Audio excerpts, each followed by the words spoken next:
Your entire social life, stress level, and sanity in a new country will be decided not by your job, your apartment, or your language skills, but by one choice most expats make completely wrong in their first 48 hours.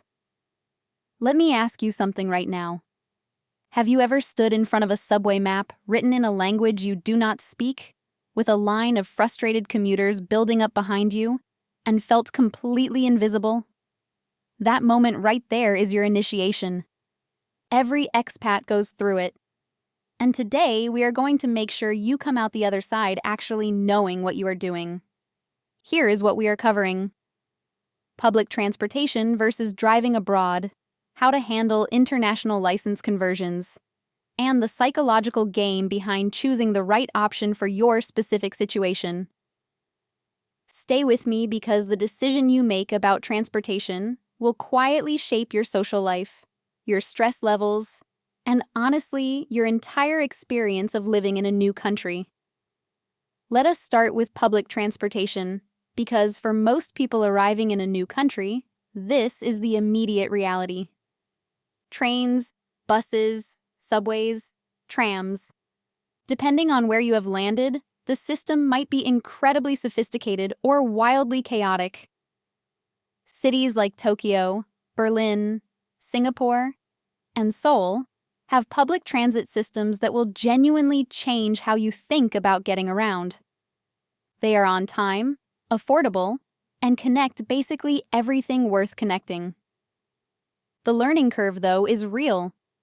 Apps like Google Maps and Citymapper are your best friends in those early weeks. Download them before you arrive if possible.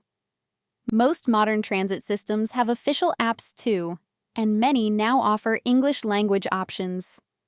The trick is not to memorize the system immediately. Instead, learn your 3 most essential routes first. Home to work, home to the nearest grocery store, home to the nearest area where you can actually decompress. Master those 3 and the rest starts to fall into place naturally. Card systems are another thing nobody warns you about. Most cities have some form of rechargeable transit card. Oyster in London, Suica in Japan, T-Money in South Korea. Getting one of these on your first or second day changes everything. Fumbling with coins or paper tickets while a crowd pushes behind you is a very specific kind of stress you do not need when you are already adapting to so much else. Now, buses deserve their own mention because they operate on a completely different logic from trains. Train systems are usually grid-based and logical. Buses are often the result of decades of gradual city planning decisions that make perfect sense to locals and 0 sense to newcomers. Give yourself grace with buses. They take longer to learn, but once you do, they open up parts of your new city that tourists and even long-term expats often miss entirely. Let us talk about driving because this is where things get genuinely complex and the stakes are higher. Driving in a foreign country is not just about remembering which side of the road to be on, though that absolutely matters. It is about understanding an entirely different driving culture. Some countries are aggressive and fast. Others are cooperative and signaling heavy. Some cities have traffic systems that feel like organized chaos running on unspoken rules you have to observe for weeks before you understand. If you are coming from a country with right-hand traffic and you are moving somewhere with left-hand traffic, allow yourself a longer adjustment period than you think you need. The muscle memory from years of driving does not disappear quickly. Roundabouts, lane discipline, horn usage, pedestrian expectations, all of these vary dramatically from country to country. Now the international license question. This is critical. An international driving permit, often called an IDP, is not a license itself. It is a translation document that works alongside your existing valid license.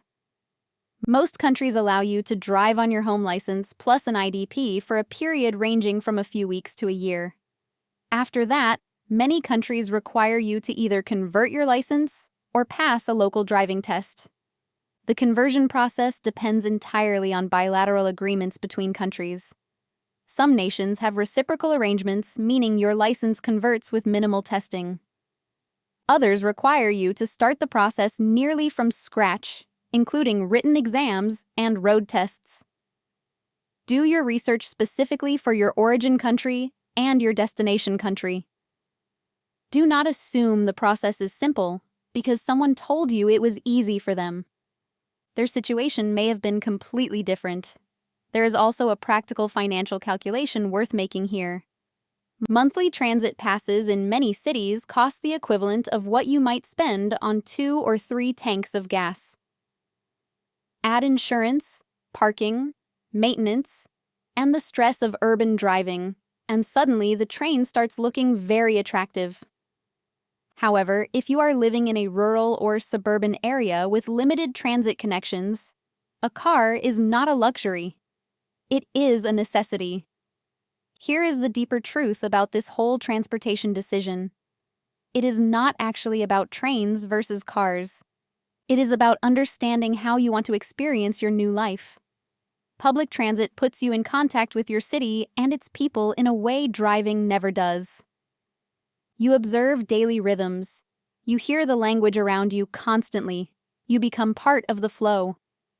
Driving gives you independence, flexibility, and the ability to reach places transit cannot. Many experienced expats end up doing both. They use public transit for daily commuting and urban navigation, and they rent or own a car for weekend exploration and trips outside the city. That hybrid approach often makes the most sense financially and experientially.